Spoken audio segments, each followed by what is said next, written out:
Olá, pessoal!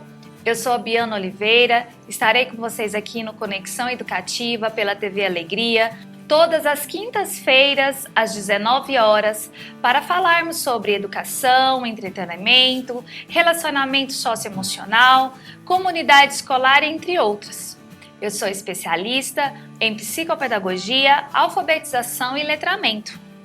O Conexão Educativa é um espaço para falarmos sobre o universo da educação, discutir temas, acontecimentos, situações que nos levem à reflexão para sempre estarmos evoluindo. Como a educação é uma constante evolução, para isto, receberemos especialistas, profissionais da educação, da saúde e até mesmo membros da comunidade escolar. Então eu convido você a participar conosco, mandando sugestões, dúvidas ou até mesmo sugerindo temas para serem abordados aqui no programa, através do telefone que está na sua tela. E se você me vê pela primeira vez, não se esqueça de baixar o aplicativo TV Alegria na sua loja de aplicativos de qualquer dispositivo com internet. Hoje, iremos receber o palestrante, escritor, formado em Física e Teologia e orientador do Método Kumon, Gustavo Dias. Seja bem-vindo, Gustavo. É um prazer para mim, obrigado pelo convite. Eu que agradeço. Hoje abordaremos o seguinte tema: os temperamentos e seus comportamentos. Vamos lá? Antes da gente entrar diretamente nesse tema, fala pra gente um pouco como que você chegou a se tornar um orientador do Método Kumon, né? E contextualiza para o pessoal o que é o método, né? Como que a pessoa aprende por esse método. Bom, aconteceu em 2017, uma grande maravilha na minha vida. Eu fui demitido da CELG depois de 12 anos que eu trabalhei lá.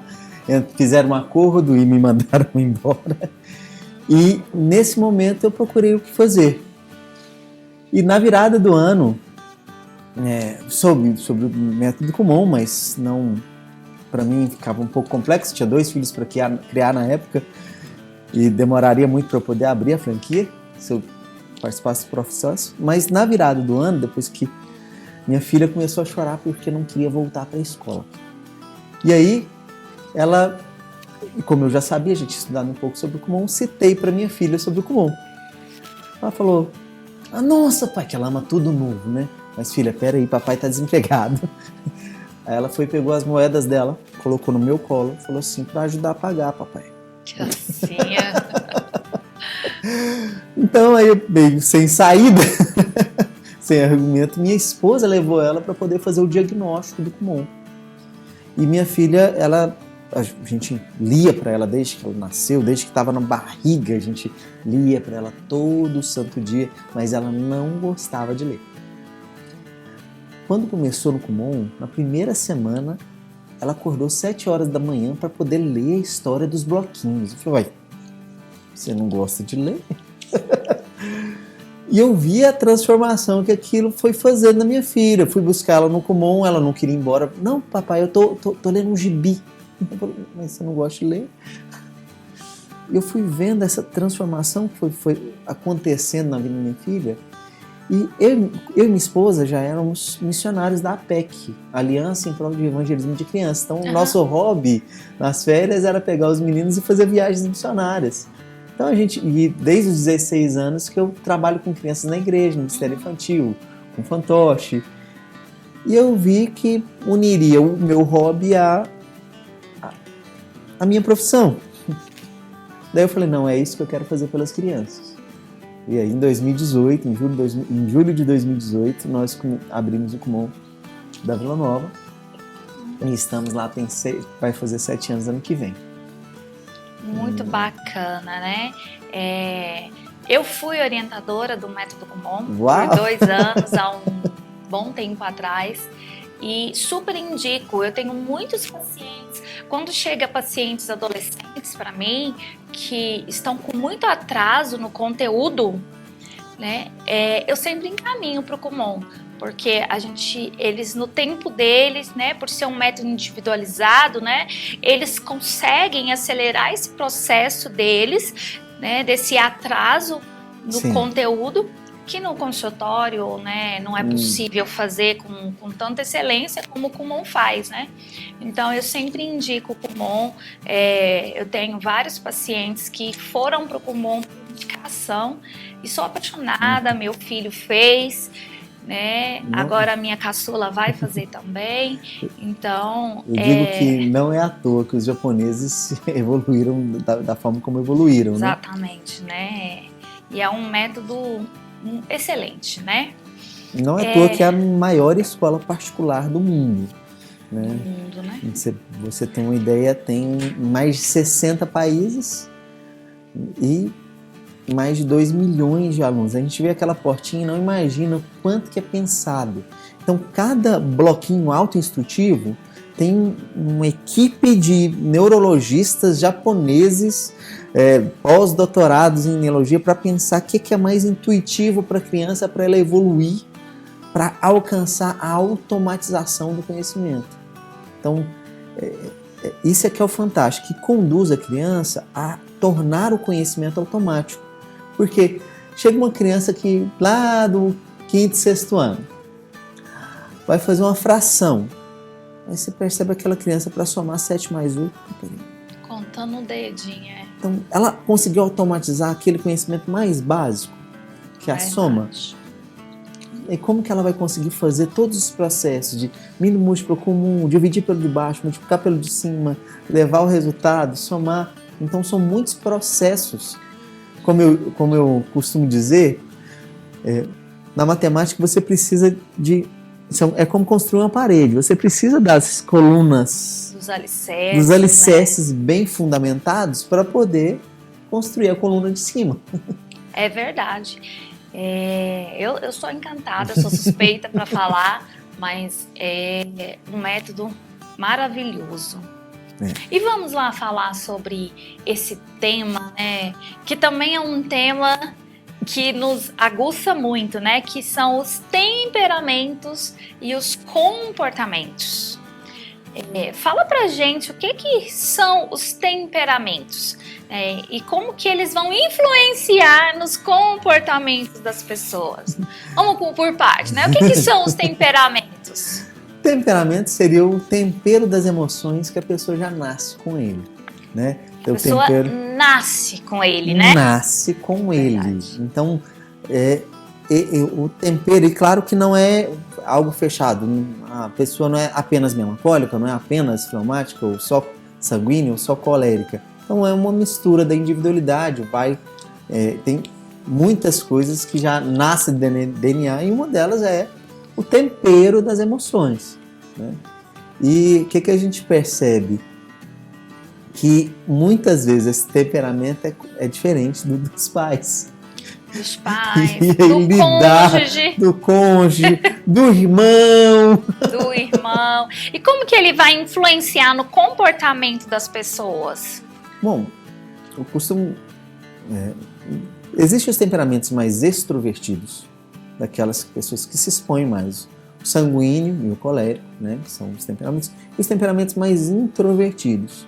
Então, muitas vezes, um pai mais extrovertido, sanguíneo, expansivo, falante, tem expectativa do filho que é fleumático, que não demonstra nenhuma emoção, que ele se torne um palestrante.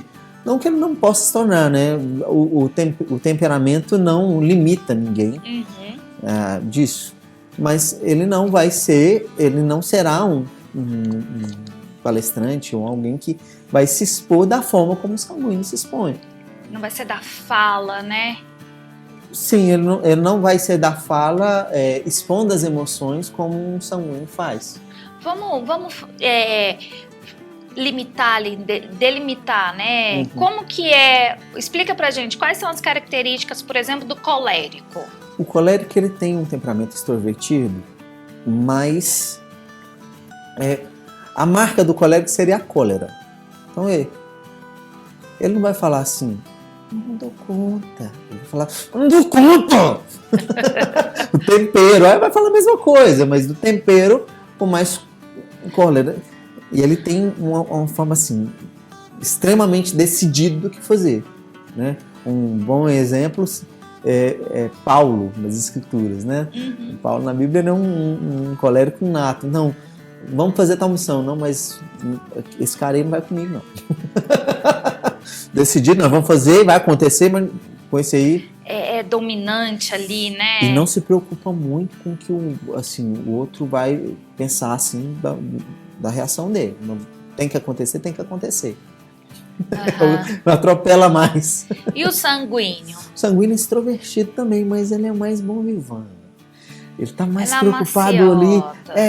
Então assim, é o vamos fazer. Não, mas espera aí. É o tipo assim, um característico seria o Pedro, que muitos pensam colérico, mas é sanguíneo, porque é o tipo assim, mas eu não vou comer carne junto com esse pessoal, não, porque, né, eu não quero me desgastar com os outros. Ele se preocupa com o que o outro vai sentir. O colérico não está muito preocupado com isso, não. E o fleumático? Uma característica básica é a fleuma. Eu estou feliz, eu estou triste, eu estou eufórico. Nossa! Então ele não vai pôr para fora a emoção. Mas quando explode também é porque ele está guardando muita coisa, né? Então ele não expõe muita a emoção dele. Aí tem uma maior dificuldade em perdoar, porque ele vai guardando, né, as coisas. Aquele que só vai ingerindo, né? Ingerindo, falando mal, ele paralisa. Cara de paisagem. Então ele não demonstra a emoção dele. Ele não tem reação. Né? Sim, a proatividade é um pouco complexo para esse temperamento. E o melancólico? O melancólico, ele é... sabe? Eu... vida! Vida! Então a marca é a melancolia. Então, grandes artistas, atores, né? Eles usam toda essa emoção deles. Então, às vezes, eu tenho crianças com característica mais melancólica, eu tenho que ter muito cuidado até em elogiar.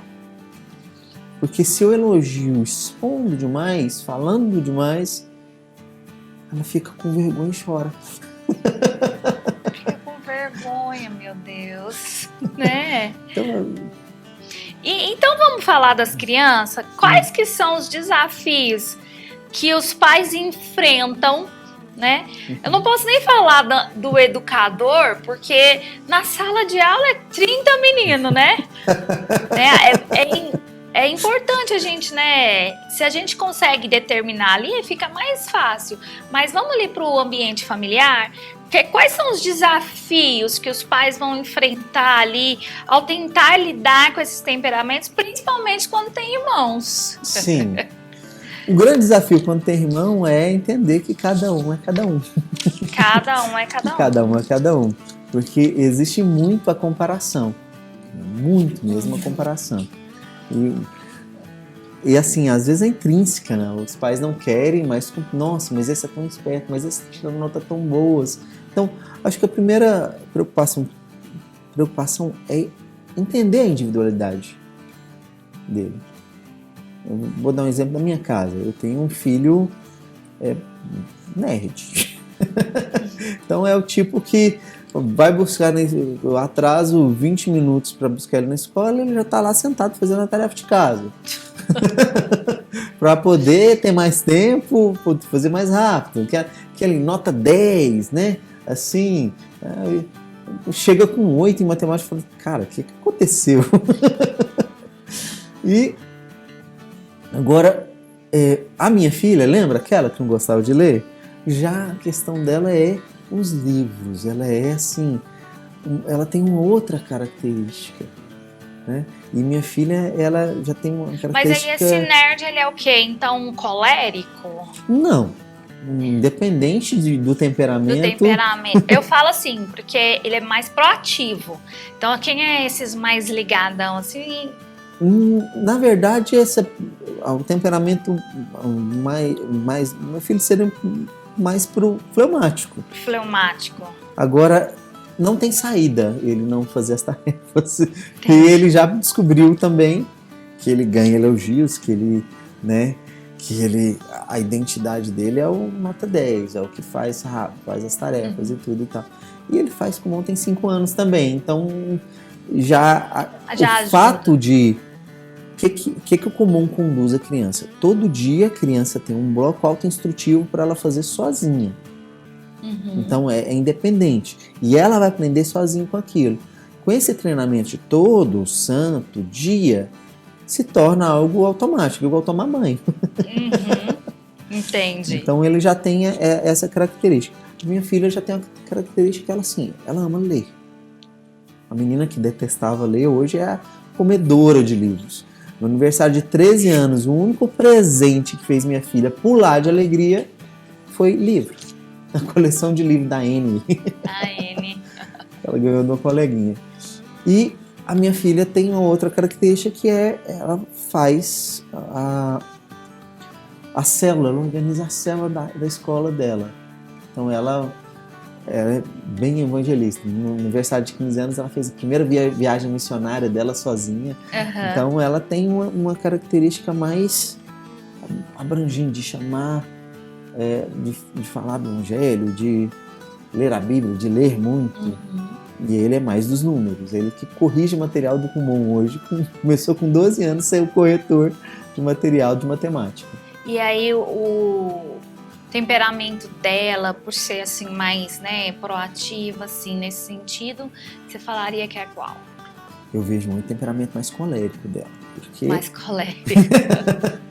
E aí, qual que é seu desafio, então, ter um colérico e um fleumático? Ele já é o mais boa gente ali, sim, mas tá tudo de boa, sim, né?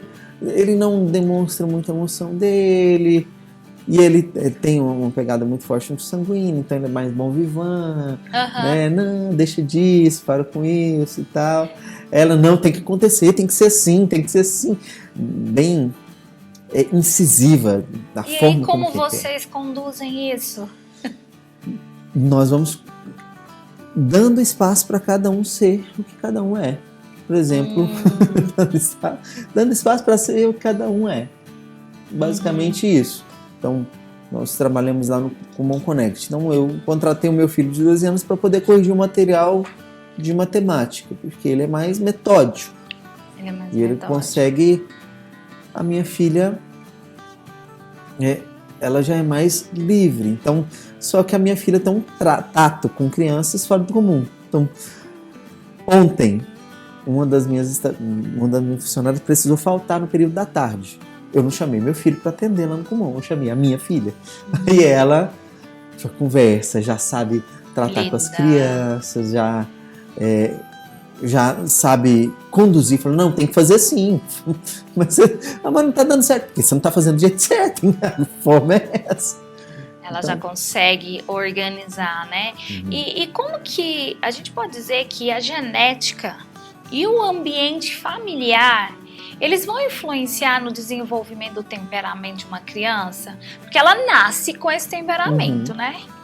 Mas ela vai se sobressair dependendo do ambiente familiar, sim, não? Então, cada temperamento ele tem as forças e as fragilidades.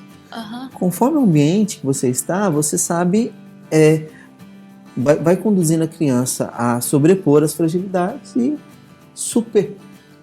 a valorizar as habilidades. Então, você vai dando espaço para a criança, né? Ser ela. Mas ela é colérica, ela é brigona. Gente, como é bom você usar isso para tornar o seu filho alguém que busca o direito dos outros, que luta pelo direito de outras pessoas.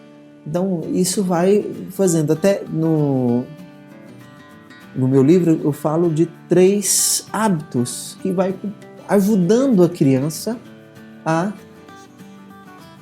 se desenvolver.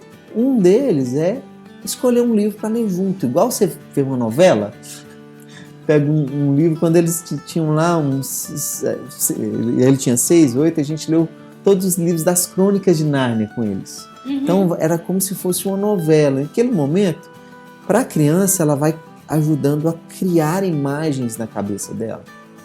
Aí quando vai criando imagens, você vai criando possibilidades. Então você vai abrindo novos caminhos no cérebro. Então quanto mais incentivos cerebrais você vai dando para a criança, melhor mais possibilidades ela vai tendo para se desenvolver. Agora pensando nos irmãos, né? Vamos falar um pouquinho de irmãos. Eu, por exemplo, tenho 3.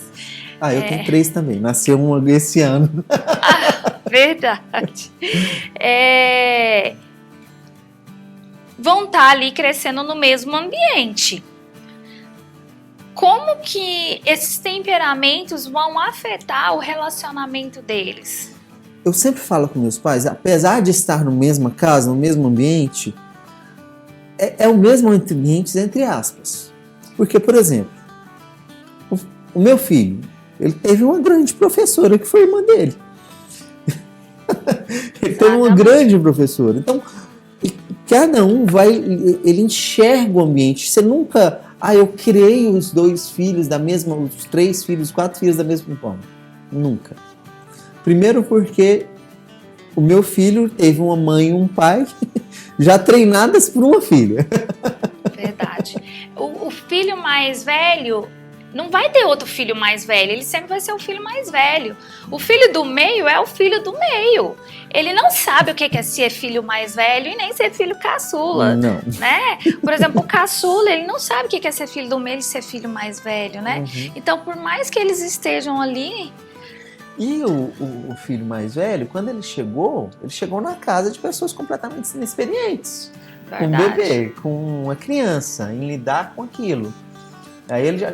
Aí chega uma pessoa completamente diferente da primeira, mas que já chega numa casa já com pessoas que sabem o que é acordar de madrugada, que tiveram uma vivência. Essa vivência, né? Então isso muda muito na forma como que a gente lida com as crianças. E aí isso pode fazer com que o temperamento de um sobressaia mais que um outro? Como que... O temperamento ele vai sobressair conforme vai se dando espaço. Por exemplo, tem pessoas com temperamento sanguíneo, mas que vivem numa casa só de fleumático. Então o que ele vai fazer? Ele vai moldando para não deixar aparecer muita emoção dele, porque quando a emoção dele aparece, ele é uma pancada. Isso. Não, o que você deixou? Como que você se expõe? Como que você fala assim? Como que você está se expondo dessa forma? Porque justamente ele não está num ambiente, né, onde as pessoas deixam sair muito. Então a criança vai lidando muito com o ambiente que ela está. Meio que o ambiente também vai moldando, né? Então a gente pode dizer que não só o temperamento dos irmãos, mas o do pai, o da mãe também vai moldar, porque por mais que aquela criança seja colérica, e se os pais não forem, eles vão tolir ali o tempo inteiro e vão segurar para que ela não vá, né? Aí ela vai sabendo segurar a expansividade dela mais, porque ela não podia, mas no momento que ela consegue... Aí ela vai, né? Abre as asinhas. Como que a gente consegue identificar o temperamento de uma criança desde cedo? Com comportamento, olhando. Para eu saber o temperamento, eu olho o comportamento. Sim, o comportamento é que faz a gente ver, né? E como que ela tempera as emoções dela. Como que a criança, qual o tempero maior que da emoção dela. Ela explode, expansiva e assim, gosta de rir demais e tal. Você pode perceber que ela passa mais pro sanguíneo. Então parece que ela responde, parece que ela tá com raiva de tudo. É um tempero. Como que ela tempera as emoções dela. Desde pequenininha a gente consegue ver. Dá pra ver. Desde pequenininho, né? A gente vê mesmo. Você é mãe, você sabe. E quais estratégias que os pais podem usar para lidar com esse temperamento mais forte ou mais difícil, né?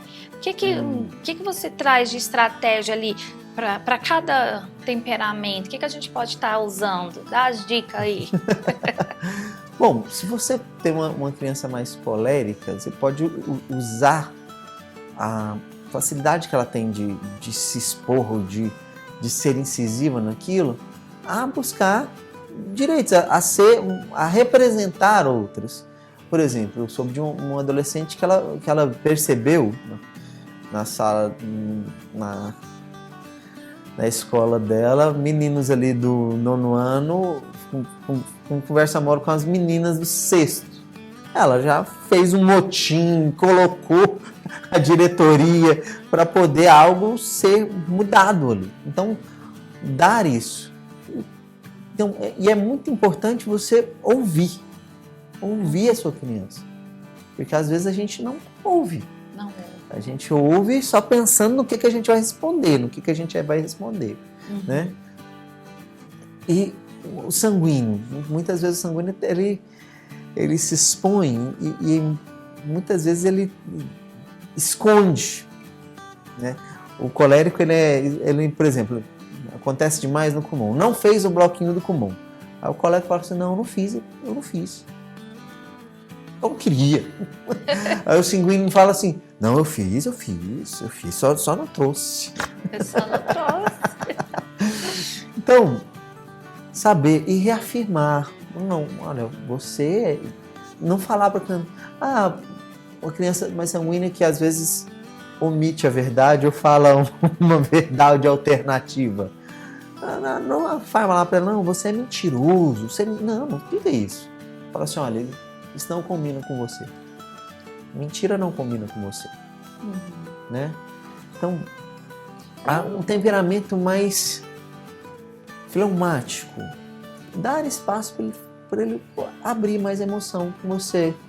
Num ambiente mais fechado, entrar lá, perguntar mais. E aí, o que você achou? E aí, o que você sentiu nessa hora?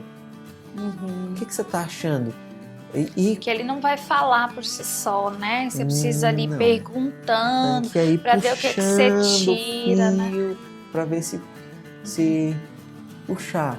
Aí, como lidar com um temperamento mais melancólico? Então, eu falo muito aos pais, não dê muito importante, porque às vezes os pais se assustam. Ai, minha criança chorou. Mas ela vai chorar. Vai chorar por tudo. Ela vai chorar, ela vai sentir. Então, às vezes, o que fazer é conduzir a criança e falar assim, ó, tá, mas vamos resolver.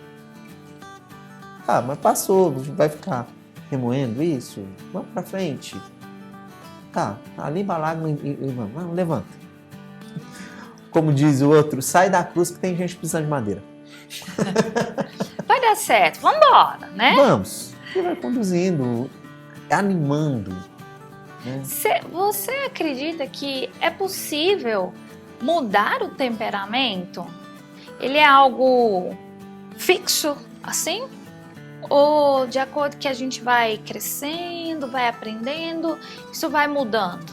Tem um livro que eu gostei muito, que eu li no seminário, eu indico para as pessoas, que é Temperamentos Transformados. Né? E ele vai falando ali do temperamento, e dando exemplos bíblicos, né, de como que um fleumático como Abraão, que tinha medo, se tornou o pai da fé. Um melancólico falou assim, não, manda outro no meu lugar lá para o faraó do Egito, se tornou Moisés. Como que um Pedro, cara que impossível, que arranca a espada, arranca a orelha de alguém, se tornou um preletor que na primeira pregação 2.000 pessoas converteram. E como que um Paulo, que é um perseguidor, falou, nossa, vou matar esses crentes, tudo, se tornou um homem. Então, como que Deus vai trabalhando para que, com o temperamento que a pessoa tem, ela possa se aflorar. As experiências do dia a dia, a gente vai conseguindo mudar esses comportamentos, né? Vai conseguindo conter e não só mudar os comportamentos, mas valorizar os comportamentos que têm mais força para poder ter mais poder naquilo que você é bom. Porque às vezes é o melhor a fazer. Eu sempre falo, tem muita gente que fala assim, eu vou procurar o comum porque meu filho é ruim de matemática. Ou eu não preciso do método comum porque meu filho é bom. Eu falo, nossa, aí que é bom. Que é bom. Imagina se o Michael Phelps fala assim, não, depois de 2 anos que ele tá treinando, não, ele já tá bom em natação, ele já tá bom, vamos treinar basquete agora. Né? Ele nunca seria o maior medalhista da natação do mundo. Exatamente. Então, às vezes o ideal não é assim, mudar o comportamento, o temperamento para poder não transparecer a cólera, o sanguíneo, a fleuma ou a melancolia. Mas usar até disso para poder potencializar, né, o que a gente tem de melhor, Isso. né? Ai, muito bacana. Nossa conversa está bem legal, mas agora vamos para o nosso intervalo. Não saia daí, porque já já voltamos para conversar mais um pouco com o Gustavo.